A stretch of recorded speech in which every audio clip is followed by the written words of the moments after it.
ด็อกเตอร์ชาทีวีภูมิใจเสนอ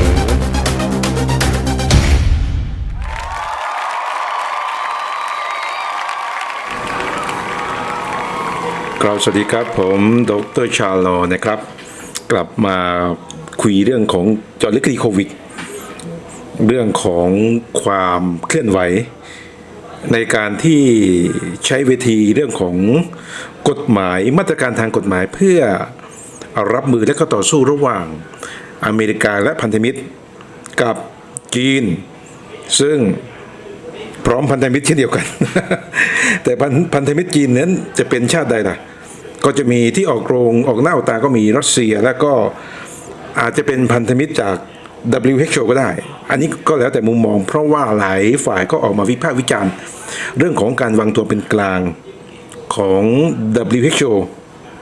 โดยฝ่ายที่มาออกโรงวิพากษ์วิจารณ์ก็คือทางด้านของสหรัฐพันธมิตรและชาติที่ได้รับผลกระทบจากเรื่องของการแพร่ระบาดจากโคโรนาไวรัสก็มีการตั้งข้อสังเกตเรื่องของการวางตัวเป็นกลางของWHO เช่นเดียวกัน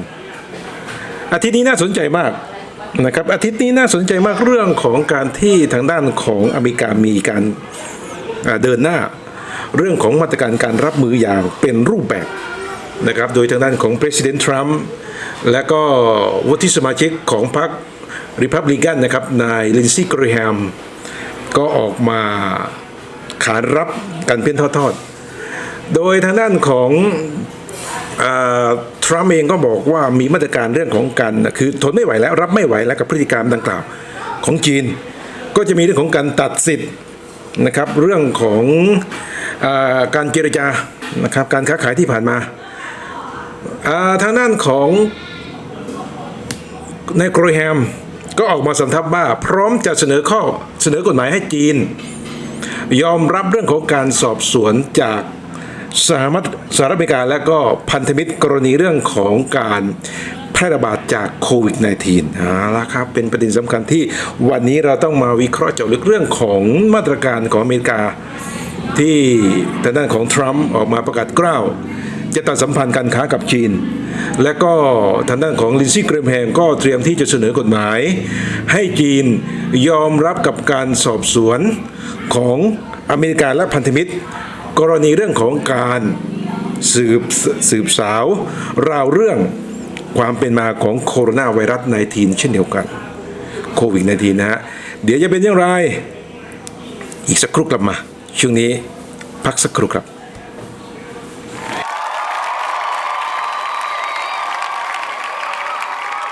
กลับมาที่ช่วงของ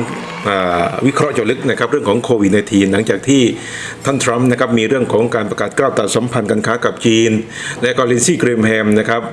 สมาชิกวุฒิสภาของพรรคริพับลิ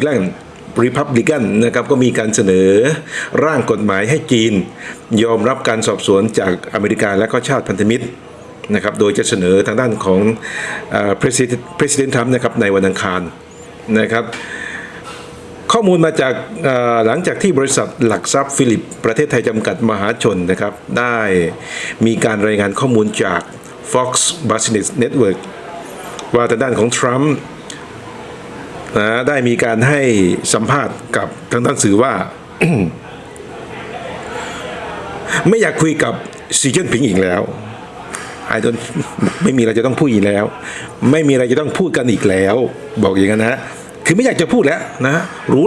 หมดทุกอย่างแล้วนะครับต้นสายปลายเหตุนะครับของโคโรนาไวรัสรู้แล้วไม่ต้องถามแล้วพอถามไปก็ไม่ได้คำตอบ เอาว่ากันไปคือและที่สำคัญครับท่านทรัมป์บอกว่าต้องการจะตัดความสัมพันธ์ทางค้าทั้งหมดเหตุจากทรัมป์เนี่ยนะฮะมีแนวคิดหรือเชื่อว่านะจีนเป็นผู้อยู่เบื้องหลังการปล่อยโคโรนาไวรัสสายพันธุ์ใหม่หรือโควิด -19 เพื่อโจมตีสหรัฐแถมยังได้ออกมาให้ข่าวหรือออกให้ข้อมูลอีกว่าหากตัดความสัมพันธ์จริงสหรัฐจะประหยัดเงินถึง500,000 ล้านดอลลาร์สหรัฐส่วนข้อตกลงการค้าเฟสแรกที่ได้ลงนามเมื่อเดือนมกราคมปี 2020 นะฮะจะไม่มีการเจรจาใหม่แถมเจ้าหน้าที่ระดับสูงของจีนในปักกิ่ง ก็จะมีแผนช่างใจอยู่แล้วว่าจะดีลหรือเจรจาใหม่หรือไม่เอาละฮะชัดเจนนะครับว่าทรัมป์ไม่อยากจะพูดไม่อยากจะคุยนะเพราะว่ารู้นะครับและเชื่อว่าจีนเป็นผู้อยู่เบื้องหลังการปล่อยโคโรนาไวรัสหรือโควิด-19 นั้นเพื่อโจมตีสหรัฐทางด้านเศรษฐกิจสังคมและสุขภาพสุขอนามัยของอเมริกาเอาละครับไปรู้ข้อจริงไปรู้ข้อมูลมาจากไหนไปได้ข้อมูลมาอย่างไรทรัมป์จึงมั่นใจขนาดนั้นว่าจีนนี่แหละนะฮะเป็นผู้ที่มีเรื่องของไถยจิตหรือเจตนาร้ายต่ออเมริกาเอาละครับนอกจากนี้นะครับจากกรณีเรื่องของการเสนอคลิปนะครับหรือการนำวิเคราะห์นะครับเรื่องของตั้งแต่นะ15 ด็อกิเมนต์นะครับท่านใดที่ติดตามไปดูคลิปย้อนหลังได้นะครับ15 ด็อกิเมนต์เรื่องความตายของนักวิจัยชาวจีนนะครับเรื่องของการสืบสวนทางลับก็มีเหตุจูงใจที่ทำให้ทรัมป์เองเชื่อได้ว่าจีนเป็นผู้อยู่เบื้องหลังแต่เขาไม่สามารถพูดได้เพราะโดยในสถานะของเขาเองไม่สามารถที่จะพูดได้ทั้งที่ใจนะครับอยากจะพูดทรัมป์บอกว่าโอ้ in my heart I want to speak I want to talk about people อยากจะบอกประชาชนอยากจะบอกชาวโลกแต่ทรัมป์บอกพูดไม่ได้เขาห้ามพูดโอเคพูดไม่ได้ก็ไม่พูดไม่ได้ก็เลยมีมาตรการทั้งหลายที่จะตอบโต้จีนออกมาและนอกจากนี้นะครับหลังจากที่ทรัมป์นี่ได้ให้นะครับนำให้สัมภาษณ์ทางด้านสื่อมวลชนมาแล้วนะครับทางด้านของวุฒิสมาชิกวุฒิสภาของพรรครีพับลิกันนะครับนายลินซี่ เกรแฮมนะครับก็ออกมาให้สัมภาษณ์กับทางด้านสื่อมวลชนนะครับว่าตอนนี้เขาได้เสนอร่างกฎหมายนะครับร่างเสร็จแล้วนะครับพร้อมที่จะเสนอให้กับทางด้านของประธานาธิบดีสหรัฐอเมริกานะครับเพื่อกำหนดบทลงโทษประเทศจีนที่ผิดพลาดนะครับทำให้มีผู้เสียชีวิตไปทั่วโลกจากการแพร่ระบาดของเชื้อโควิด -19 โดยบทให้สัมภาษณ์นะครับได้กล่าวว่าการโกหกหลอกลวงของพรรคคอมมิวนิสต์จีนเรื่องเชื้อโคโรนาไวรัสทำให้เกิดการแพร่ระบาดในอเมริกาจนทำให้มีผู้เสียชีวิตมากกว่า 800,000 รายและติดเชื้อนะฮะหลายแสนรายเช่นเดียวกันนี่ต้องบอกว่ามันมีมูลเหตุนะกฎหมายฉบับนี้นะครับมันร่างขึ้นมานั้นน่ะมันมีมูลเหตุอันน่าเชื่อว่าเรื่องของพฤติกรรมของพรรคคอมมิวนิสต์จีนเองนั้นส่อเรื่องของพฤติกรรมและก็เจตนาที่จะทำให้มีการแพร่ระบาดของเชื้อโคโรนาไวรัส -19 เอาละครับก็มีความเชื่อมั่นระดับนั้นว่าจริงๆนั้นฮะนะครับมันมีข้อมูลที่น่าเชื่อถือเช่นเดียวกันและนอกจากนี้นายเกรแฮมก็ยังบอกว่าร่างกฎหมายความรับผิดชอบต่อโควิด -19 ที่จะเสนอต่อรัฐสภานั้นจะให้อำนาจทางของ President Trump เนี่ยสั่งการให้ประเทศจีนยอมรับการสอบสวนที่นำโดยสหรัฐอเมริกาและชาติพันธมิตรรวมถึงหน่วยงานของสหประชาชาติที่เกี่ยวข้องกฎหมายฉบับนี้ยังให้อำนาจของ President Trump เนี่ยสามารถสั่งการคว่ำบาตรรวมถึงมาตรการยึดทรัพย์ของจีนห้ามการเดินทางระงับวีซ่าและห้ามธนาคารสหรัฐออกสินเชื่อให้กับธุรกิจของชาวจีนรวมถึงการห้ามบริษัทจีนติดต่อค้าขายด้วยเงินดอลลาร์เช่นเดียวกันครับโอ้โหเป็นกฎหมายลักษณะว่ามัดมือมัดเท้าแล้วก็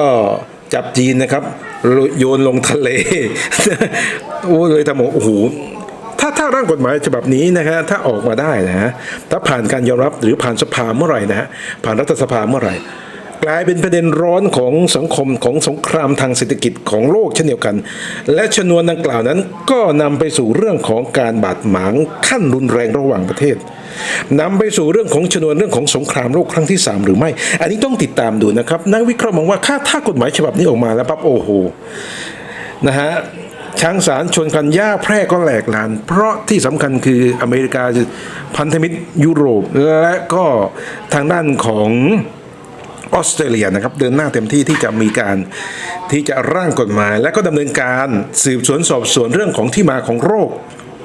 และให้จีนยอมรับเรื่องของผลสอบสวนดังกล่าวด้วยนะและก็ไม่ใช่แค่2-3ประเทศนะครับกลุ่มนั้นนะครับยังมีเรื่องขององค์กรของสหประชาชาติเข้ามาเกี่ยวข้องด้วยและทีนี้ก็จะถามว่าแล้ว WHO เข้ามามีส่วนเกี่ยวข้องไหมกับการที่จะต้องมาร่วมการสอบสวนในครั้งนี้หรือเปล่าเพราะ WHO ก็ออกมาตรการนะครับเรื่องของความเห็นออกมาแล้วว่าจีนเนี่ยปฏิบัติตามถูกต้องแล้วนะดังนั้นเนี่ยจะโทษจีนไม่ได้ต้องเป็นโทษของรัฐบาลที่ดูแลเรื่องของระบบการป้องกันสาธารณภัยหรือสาธารณสุขไม่ดีเองเอาละครับติดตามดูนะฮะเงื่อนไขเงื่อนเวลาทั้งหลายนะครับมันกำลังจะบีบนะครับดึงให้ทางด้านของความเรียกว่าคอนฟ lict ความขัดแย้งที่เกิดขึ้นกับสังคมโลกไม่ว่าจะเป็นเรื่องของสงครามการค้าเรื่องของการเมืองระหว่างประเทศใช้องค์กรระหว่างประเทศเข้ามากดดันกันแล้วก็ต่อสู้กันเพื่อบีบมาตรการอีกฝ่ายหนึ่งคือทางจีนให้ต้องดำเนินการยอมรับให้ได้ถ้าจีนไม่ยอมรับอะไรจะเกิดขึ้นนั่นแหละครับอะไรจะเกิดขึ้นเดี๋ยวติดตามช่วงหน้าช่วงนี้พักสักครู่ครับ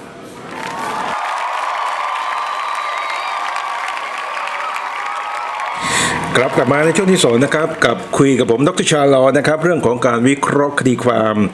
ว่าด้วยเรื่องของโควิด-19 นะผมจะไม่คุยเรื่องของอะไรที่มันเป็นตัวเลขมากนะครับจะโฟกัสไปเรื่องของการต่อสู้และการร่างกฎหมายนะครับนำไปสู่เรื่องข้อขัดแย้งนะครับและก็จะจบลงด้วยกระบวนการอย่างไรในศาลหรือหน่วยงานยุติธรรมระหว่างประเทศก็ต้องมาติดตามดูหลังจากที่ทางด้านของการเสนอร่างกฎหมายผ่านเข้ารัฐสภาของอเมริกาทรัมป์ออกมาให้เรื่องของข้อมูลว่าจะตัดเรื่องของความสัมพันธ์ทางการค้าและก็ยกเลิกการดีลทั้งหลายเนี่ยที่ผ่านมาเนี่ยเอาให้หมดเนี่ยคือไม่ใส่ใจละไม่สนใจพอข่าวนี้ออกไปครับนะข่าวดังกล่าวออกไปนะครับตีความไปทั่วโลกนะครับก็ทำให้ดัชนีหุ้นนะครับทั่วโลกนะครับได้รับความกระทบกระเทือนเช่นเดียวกันดัชนีดาวโจนส์นะครับร่วงครับ 1.43% นะครับซึ่งตอนที่เมื่อวานนะครับสร้างความตึงเครียดให้กับรอบใหม่เกี่ยวกับเรื่องของสงครามการค้าระหว่างสหรัฐกับจีนมากยิ่งขึ้นมาอีกครั้งหนึ่งเช่นเดียวกันและนอกจากนี้หลังจากที่ทางด้านของทรัมป์เองเนี่ยออกมาให้ข้อมูลข่าวสารนะครับเรื่องบอกรู้นะมีข้อมูลเชื่อนะว่าจีนอยู่เบื้องหลังจีนปล่อยก็ท่าทีของน่าจะดีขึ้นหลังจากที่จีนนะครับก็มีการประกาศยกเว้นภาษีนำเข้าให้สินค้าของอเมริกาจำนวน79รายการนะฮะก็น่าจะมีแนวโน้มดีขึ้นเหมือนกับทางจีนบอกว่าก็คุยยอมสักหน่อยแล้วกันผ่อนปรนเรื่องของความตึงเครียดเรื่องของมาตรการการยกเว้นภาษีให้กับทางด้านของสินค้าอเมริกาที่จะนำเข้าประเทศจีนถึง79รายการแต่ทรัมป์เองเหมือนกับได้คืบจะเอาศอกได้ศอกจะเอาวาได้วาจะเอาเมตรกับวามันไม่ได้วาจะเอาเป็นนะไม่รู้จักพอจีนมองว่าอเมริกาไม่รู้จักพอในเรื่องของการเจรจาเรื่องของการค้าและยังใช้มาตรการที่เองคิดเองเอาเองทุกอย่างร่วมกับชาติพันธมิตรและออสเตรเลียมีมาตรการอะไรที่ก่อกฎหมายมั่วซั่วไม่ได้อยู่บนพื้นฐานของความเป็นจริงที่จะต่อสู้ได้เลยนะดังนั้นเนี่ยจีนรับได้นะขอไปจีนจะรับได้หรือไม่มาถ้ามีการนำคดีขึ้นสู่ศาลยุติธรรมระหว่างประเทศเนี่ยจีนรับได้ไหมล่ะเพราะเบื้องต้นเนี่ยจีนไม่ยอมรับเรื่องของศาลที่จะขึ้นศาลอเมริกาคือศาลยุติธรรมศาลกลางของอเมริกาเนี่ยจีนรับไม่ได้อยู่แล้วนะดังนั้นถ้าจีนนี้จะเอาอเมริกาที่จะลากจีนไปอยู่ขึ้นที่ศาลอเมริกานะจีนไม่เอาจีนไม่รับจีนรับไม่ได้เพราะว่าเป็นเรื่องของการปิดประตูตีแมวล็อกคอตีเข่านะครับเตะไต่ตีนนะครับมัดมือมัดเท้านะให้จีนสู้กับอเมริกาได้เหรอผู้พิพากษาก็เป็นของอเมริกาอัยการทั้งหลายก็เป็นของอเมริกาหมดแล้วจะสู้ได้ยังไงแต่ทีนี้ก็เป็นประเด็นที่นำเสนอว่าถ้าอย่างนั้นเอาไหมล่ะสู้ที่เวทีกลางไหมล่ะรับไหมยอมไหมล่ะเพราะอเมริกาบอกว่าร่างกฎหมายฉบับนี้นะครับถ้าออกขึ้นมาปั๊บเนี่ยจีนรับได้ไหมอเมริกาพันธมิตรและองค์กรที่ของ UN ของสหประชาชาติที่เป็นกลางตรวจสอบข้อที่จริงจีนจะรับได้ไหมล่ะบอกจีนบอกว่าจะเอายังไงล่ะก็จีนบอกว่าทางด้านของ WHO ในรายงานบอกแล้วว่าจีนไม่ได้ผิดพลาดแล้วทำไมไม่ฟังกันบ้างล่ะจะดื้อดึงจะเอาชนะกันอย่างเดียวจะใช้เรื่องของกฎหมู่ใช่ไหมล่ะ บีบจีนใช่ไหมนี่แหละจีนก็ยืนยันบอกว่าไม่ได้นะถ้าจะลากจีนขึ้นไปสู่เรื่องของศาลยุติธรรมระหว่างประเทศลากความคิดเห็นของ WHO ไปด้วยนะความคิดเห็นของ WHO ต้องมีผลต่อเรื่องของเวทีดังกล่าวด้วยนะครับเพราะ WHO เป็นองค์กรที่เกี่ยวกับเรื่องของอนามัยระหว่างประเทศเมื่อองค์กรระหว่างประเทศนะครับที่ดูแลเรื่องของอนามัยเนี่ยมีความเห็นมาแล้วนะความเห็นดังกล่าวต้องถูกหยิบเข้าไปในที่เวทีศาลยุติธรรมระหว่างประเทศด้วยเช่นเดียวกันไม่งั้นจีนไม่ยอมจะให้ฉันไปสู้กับพวกคุณได้ยังไง จะให้อัวไปฟักกับพวกอยู่ได้ไงพวกอยู่รวมกันเป็นกลุ่มเป็นก้อนนะฮะแต่ไออัวมีคงเลียวนะอัวมีรัสเซียเป็นเพื่อนด้วยแล้วรัสเซียจะไหวไหมตอนนี้รัสเซียก็โอ้โหรับมือกับเรื่องของโควิดไม่ไหวแล้วนะก็ว่ากันไป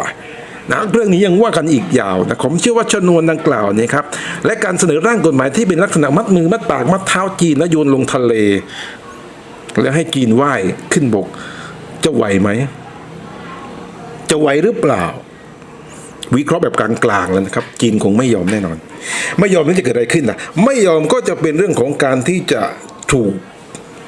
ผมเชื่อว่ากฎหมายฉบับนี้ผ่านแน่นอนเพราะเมื่อทรัมป์เองตั้งธงไว้ว่าจะให้กฎหมายฉบับนี้ร่างกฎหมายที่จะบังคับจีนให้ยอมรับเรื่องของการสืบสวนสอบสวนเนี่ยจากอเมริกาพันธมิตรและก็องค์กรของสหประชาชาติเป็นการบังคับให้จีนรับผลจีนรับไม่ได้แล้วอะไรขึ้นมาชนวนไปสู่เรื่องของสงครามโลกครั้งที่3มันย่อมจะเกิดขึ้นเพราะสงครามเศรษฐกิจนี้นะฮะจีนโดนมัดมือมัดเท้าและถ้าประเทศที่เป็นภาคีหรือเป็นพันธมิตรของอเมริกานะครับยอมรับเรื่องของหลักการดังกล่าวผมว่าโอ้โหคราวนี้สนุกสนานติดตามดูนี่ครับช้างสารชนกันหญ้าแพรกก็แหลกลานหญ้าแพรกอย่างประเทศไทยทั้งหลายนะครับต้องมีมาตรการที่จะรองรับสถานการณ์ตรงนี้ให้ดีด้วยนะเราจะมุ่งหน้าไปพึ่งจีนอย่างเดียวได้ไหมถ้าจีนโดนซังชั่นจีนโดนแทรกแซงหรือโดนเรื่องของการที่จะถูกแบนแล้วเราจะทำยังไงประเทศไทยจะทำยังไงนี่คือโจทย์อันใหญ่ยิ่งของประเทศไทยเพราะว่าตอนนี้เราปล่อยให้ทางด้านของรัฐบาลจีนคนจีนเข้ามาลงทุนในประเทศไทยเยอะมากเข้าไปแทรกแซงกับทุกองค์กรดังนั้นผู้บริหารของประเทศไทยจะรับมือกับวิกฤตสถานการณ์แบบนี้อย่างไรน่าสนใจน่าติดตามโอเคนะครับวันนี้กับผมดร.ชาลอวิเคราะห์เจาะลึกเรื่องของสถานการณ์โควิด -19 เรื่องของแนวทางการสู้คดีและชนวนเหตุสู่เรื่องของสงครามโลกครั้งที่3อย่าเชื่อผมจนกว่าท่านจะได้ศึกษาข้อมูลเองวิเคราะห์หาข้อมูลและก็มาพูดหรือมาวิจารณ์ว่าผมพูดจริงหรือไม่ความคิดเห็นของผมนั้นเป็นไปได้หรือไม่อย่าเชื่อผมจนกว่าท่านจะแสวงหาข้อมูลนี้ครับวันนี้กับผมดร.ชาลอขออนุญาตลาท่านผู้ฟังไปก่อนพบกันใหม่คลิปหน้าคลิปนี้ลาไปก่อนนะครับ